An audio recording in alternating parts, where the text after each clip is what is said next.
अगर आपको 100 में से 5 अंक मिले तो आपका प्रदर्शन कैसा माना जाएगा? मतलब पास होना तो दूर, आप ढंग से फेल भी नहीं कर पाए। आज बाल दिवस देश के प्रथम प्रधानमंत्री पंडित जवाहरलाल नेहरू के जन्मदिन पर मनाया जाता है, लेकिन क्यों? यही खोजते हुए मैं नेहरू जी की 100 में से 5 वाली घटना पर पहुंचा। ये क्या है और 14 नवंबर को बाल दिवस यानी कि चिल्ड्रंस डे क्यों मनाते हैं, आपको ये सब बताएंगे। उससे पहले नमस्कार, पैम्फलेट में आपका एक बार फिर से स्वागत है। नहीं, मैं वो क्लीशे की बात नहीं करूंगा कि चाचा को बच्चे पसंद थे इसीलिए उनके जन्मदिन को बाल दिवस मनाया जाता है और इसीलिए उन्हें चाचा जी कहा जाता है। लेकिन जब पूरी दुनिया चिल्ड्रंस डे 20 नवंबर को मनाती है यानी कि 6 दिन बाद, तो हम 14 नवंबर को ही क्यों मनाते हैं? इस सवाल का जवाब मुझे मिल गया।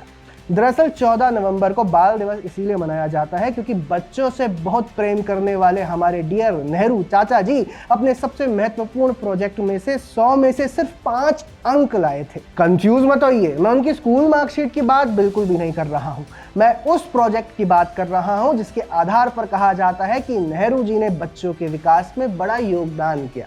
इसी वजह से नेहरू के जाने के बाद कांग्रेस सरकार ने सरकारी नोटिफिकेशन द्वारा उनके जन्मदिन को बाल दिवस घोषित किया। चलिए शुरू करते हैं। जब मैंने सोचा कि जरूर नेहरू जी का कोई असाधारण योगदान रहा होगा, उनके जन्मदिन को बाल दिवस मनाया गया, तो मेरे मन में तस्वीर कुछ ऐसी थी जैसे हम विश्वेश्वरैया जी की जयंती को इंजीनियर्स डे के रूप में मनाते हैं, या हाल ही में सरकार ने डॉक्टर बीसी राय की जयंती को डॉक्टर्स डे घोषित किया और गुरु गोविंद सिंह जी के साहिबजादों के बलिदान को याद करते हुए 26 दिसंबर को बाल वीर दिवस मनाया जाता है। ऐसे कई सारे एग्जाम्पल्स मेरे दिमाग में थे। सोचा जरूर नेहरू जी ने भी बच्चों के लिए कोई अद्भुत कार्य किया होगा, और अगर किसी नेता को बच्चों के लिए आंका जाए तो उसके काम क्या होंगे? शिक्षा, स्कूल, बच्चों के लिए कानून, यही ना? लेकिन बच्चों की शिक्षा पर कौन सा बड़ा कानून बनाया गया? बच्चों की अनिवार्य शिक्षा का पहला कानून 2002 में अटल बिहारी वाजपेयी जी की सरकार में आया, जब संविधान में अनुच्छेद 21A जोड़ा गया और 6 से 14 वर्ष के बच्चों की शिक्षा को अनिवार्य बनाया गया। फिर मैंने सोचा चलिए थोड़ा और लिबरल होकर क्वांटिटी की बात कर लेते हैं।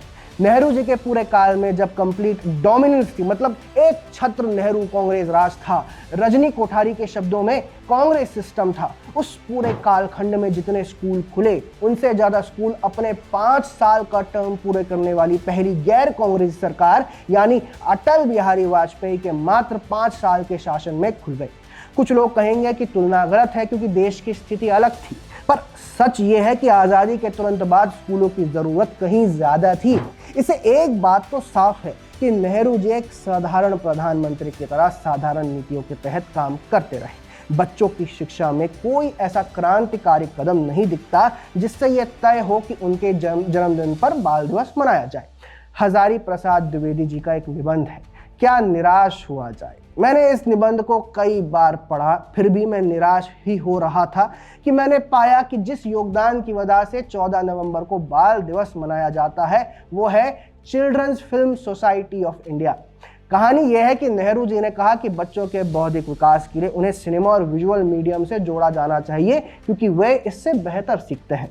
विचार तो एकदम बढ़िया था, पर जिन देशों से ये आइडिया नेहरू जी ने लिया, कॉपी किया, उनकी परिस्थिति और तब के भारत में जमीन आसमान का फर्क था।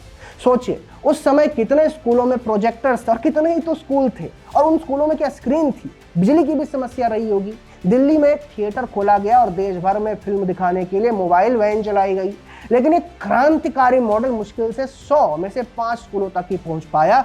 यही वे 5 अंक है जिनकी वजह से आज 14 नवंबर को बाल दिवस मनाया जाता है, क्योंकि योजना बनाना कांग्रेस सिस्टम में प्राथमिकता थी, लेकिन योजनाओं को लागू करना कभी संस्कृति में नहीं रहा। नेहरू जी का सबसे महत्वपूर्ण बाल विकास प्रोजेक्ट 95% असफल रहा और इसी के नाम पर बाल दिवस की परंपरा शुरू हुई।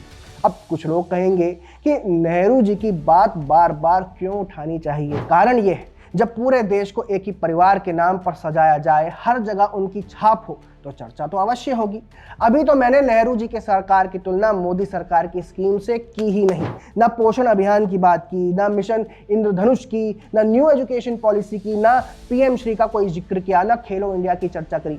मैंने केवल नेहरू मॉडल की तुलना देश की पहली स्थिर गैर कांग्रेसी सरकार से की, और वही काफी था यह समझने के लिए कि 100 में से 5 अंक लाने वाला व्यक्ति अपने नाम पर दिवस मनवा सकता है। बच्चों के अधिकार, शिक्षा, पोषण, स्वास्थ्य, इनमें नेहरू का कोई ऐसा महान कंट्रीब्यूशन दर्ज नहीं है जिसके आधार पर बाल दिवस तय हुआ हो।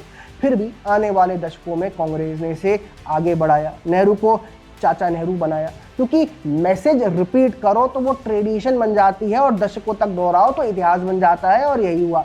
जब दुनिया चिल्ड्रंस डे बच्चों की खुशहाली, अधिकारों और विकास के लिए मनाती है, भारत में एक नेता की याद में मनाया जाता है कि अरे चाचा नेहरू, आज उनकी बहुत याद आ रही है। मुझे बाल दिवस से वैसे कोई आपत्ति नहीं है, मेरी अपनी यादें इससे जुड़ी हुई हैं। तो सभी बच्चों को और उन हर वयस्क को बाल दिवस की शुभकामनाएं जो अपनी ही व्यस्त जिंदगी में अपने भीतर के बच्चे को खोज रहे हैं। लेकिन इस सच के साथ कि इस दिन के नामकरण की असली कहानी क्या है।